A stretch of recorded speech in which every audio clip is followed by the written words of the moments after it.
Olá pessoal, nesse vídeo eu vou tratar deste livro aqui, Uma História do Espaço, de Dante à Internet, da Margaret Vertain. Esse é um livro que ele foi publicado em 2001 pela editora Zahar, Jorge Zahar. Então ele conta a história do espaço, vai contar desde a época de Dante, onde Dante ele vai descrever ali a perspectiva de um purgatório, né? Um purgatório seria uma espécie de uma montanha que você teria de percorrer, cônica, né? Em direção ao paraíso. E depois a perspectiva dos planetas também que Dante coloca, né? Que é essa perspectiva aqui. Opa, essa aqui. Então você tem ali em Dante, né? O céu dos planetas e das estrelas serve como uma metáfora para o paraíso cristão. Então você tem duas esferas, duas perspectivas aí. O céu, né, essas esferas celestes, cada vez mais em direção ao paraíso, e que elas seguem leis próprias, que é diferente das leis que regem aqui a Terra, que é o centro do universo, né? E é onde tem a queda, a corrupção, e nos céus não, tudo é puro e incorruptível. Então, essa ideia de um espaço que teria um espaço onde estaria localizado o purgatório, onde estaria localizado o inferno, essa é uma perspectiva que está ali manifestada ali no texto do Dante e de outros também da época. Então existe uma utopia de que é, novos céus e novas terras vão ser criados e uma nova Jerusalém celeste virá, trazendo Jesus na sua segunda vinda. Então, essa é uma perspectiva, a perspectiva de uma Jerusalém sagrada que está por vir.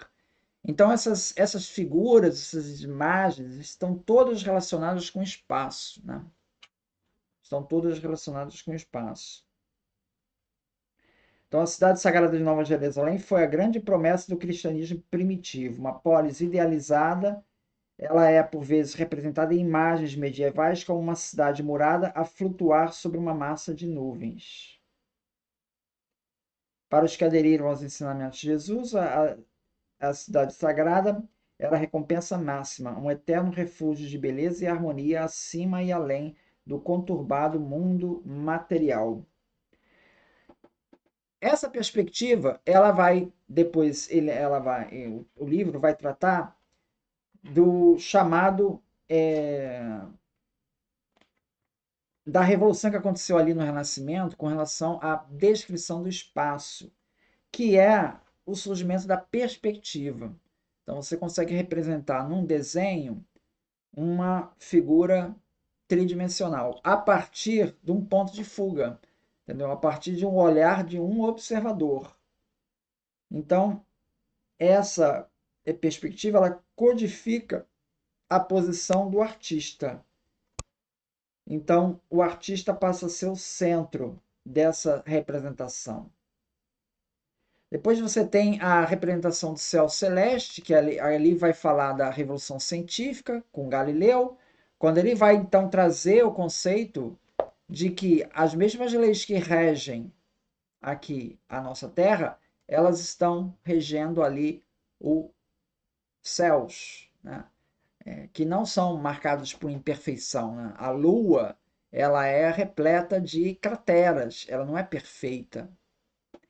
Então, essa perspectiva, e depois com Newton, que vai quantificar isso matematicamente, trazendo a lei da gravitação, do inverso quadrado da distância, ou seja, você consegue prever o movimento dos astros da mesma forma que um corpo cai aqui na Terra, é a mesma força que atrai a Lua, que atrai todos os astros.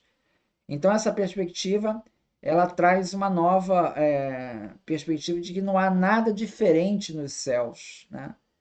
Então, essa é a perspectiva da Revolução Científica. E depois, agora, com a perspectiva relativística de Einstein, que ele vai enquadrar tempo e espaço como dimensões relacionadas, é uma quarta dimensão, o tempo. E mais adiante, a física mais moderna, como a teoria das cordas, que prevê 11 dimensões. Quer dizer, na verdade, a dimensão, imagina uma dimensão linear, uma reta. Imagina que essa reta não é exatamente uma reta, mas ela é um tubo cilíndrico, muito pequeno, a ponto de que você a percebe como reta, mas na verdade ela é um tubo cilíndrico. Se você imagina isso no eixo x, y, z, então nós teríamos dimensões extras. Daí é que vem as 11 dimensões da teoria das cordas. E que dá ensejo, entendeu, a multiversos. Então, essa é uma redefinição do papel de espaço, que ele vai tratar dessa questão. E depois ele vai falar do ciberespaço, que é esse mundo virtual, né? Os mundos virtuais da internet, e que vão trazer, segundo ele, o ciberespaço, segundo ela, o ciberespaço em si mesmo não é um construto religioso, mas como sustenta esse livro, é uma maneira de compreender esse novo domínio digital, é vê-lo como uma tentativa de construir um substitutivo tecnológico para o espaço cristão do céu. Então, aquela perspectiva do paraíso, lá no período medieval que havia, ela parece que está se redefinindo agora com o ciberespaço. Porque no ciberespaço tudo é perfeito, não há dor, não há sofrimento. Então, parece que as pessoas estão projetando no ciberespaço aquilo que os medievais projetavam quando falavam da Nova Jerusalém, quando falavam do paraíso de Dante. Então, ela vê um certo retorno dessas temáticas que antes eram exploradas dentro de contexto religioso e agora, já no contexto secularizado, essas coisas continuam a existir. Tá? Que esse local de esperança religiosa esteja se realizando através dos subprodutos da ciência, a força que exclui de maneira tão efetiva o espaço da alma da imagem medieval do mundo, é, por certo, uma das maiores ironias do nosso tempo.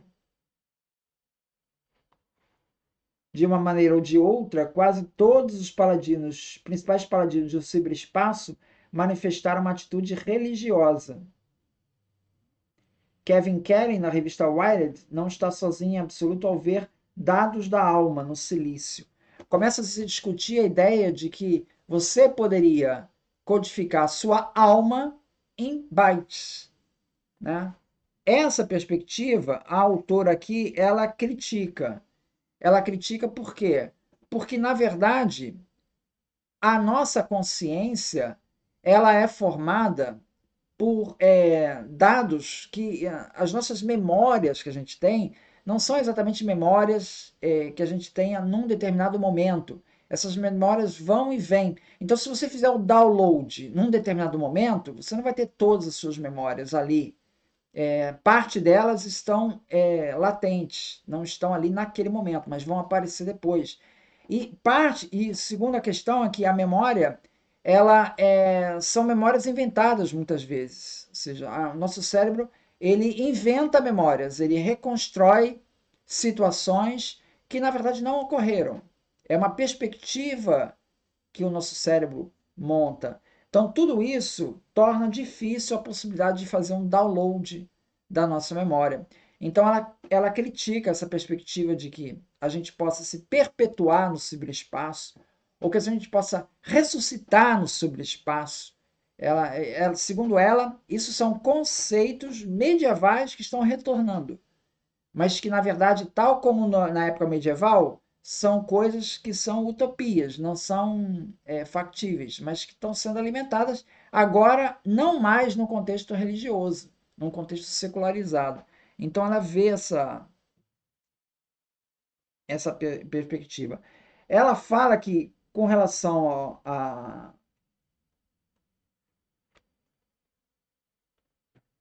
a perspectiva, ela diz o seguinte, que a história mostra que a perspectiva linear, quando ela fala da questão da perspectiva linear, é, é nesse ponto que devemos retornar para a história da arte e o advento da perspectiva linear, formal, pois muito antes que os homens da ciência aceitassem a nova visão do espaço, está falando do Galileu, né? Foram os artistas que encontraram uma maneira de dar sentido coerente à ideia de um vazio físico dotado de extensão. Então ele fala que, nesse sentido, os pintores renascentistas, com a questão da perspectiva, eles redefiniram o espaço, se anteciparam à revolução científica com Galileu, que ia, e Newton, né, que iria redefinir o espaço como algo absoluto. Né? Essa perspectiva ela já tinha sido atacada ali na época do Renascimento. Que ela quebrou, o Renascimento quebrou aquela ideia de que o espaço seria algo separado. Lembra? Você tem os céus, que é um determinado espaço, você tem a Terra, que é outro determinado espaço, e são regidos por leis diferentes, são conceitos. O Renascimento ele trouxe uma aproximação dessa, redefiniu esse papel do espaço.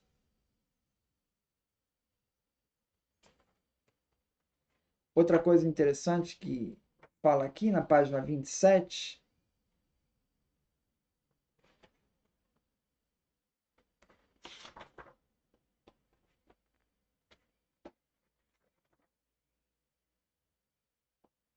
de maneira mais problemática, como examinaremos no capítulo 7, o ciberespaço está sendo apresentado também como um novo espaço do espírito ou da alma. Com os sonhos contemporâneos de ciber-imortalidade ou de cyber-ressurreição, temos sob a roupagem da tecnologia o ressurgimento de algo não muito diverso da velha alma cristã medieval, algo que chama cyber-alma, que em última análise quero rejeitar. Ironicamente, ao entrar no século XXI, estamos testemunhando o surgimento de um novo tipo de dualismo, uma nova versão da antiga crença de que os seres humanos são seres bipolares, que nessa período religioso, né, na Idade Medieval, você tinha a ideia de corpo e mente, né, como se pudesse separar uma coisa da outra. Essa ideia de que seria possível separar o nosso abstrato do corpo, né, fazendo download, parece que está retornando agora nessa época do cyberespaço. Em discussões sobre o cyberespaço nas fantasias que o cercam, estamos vendo o renascimento da ideia de que os seres humanos são criaturas dotadas de corpos materiais mortais e de uma essência imaterial imortal, algo que poderia viver para sempre depois que morremos, neste caso em forma digital. É exatamente essa concepção que eu quero contestar. Então ela está criticando essa perspectiva do cyberespaço, que parece ser uma retomada de um pensamento medieval. Muito obrigado, então.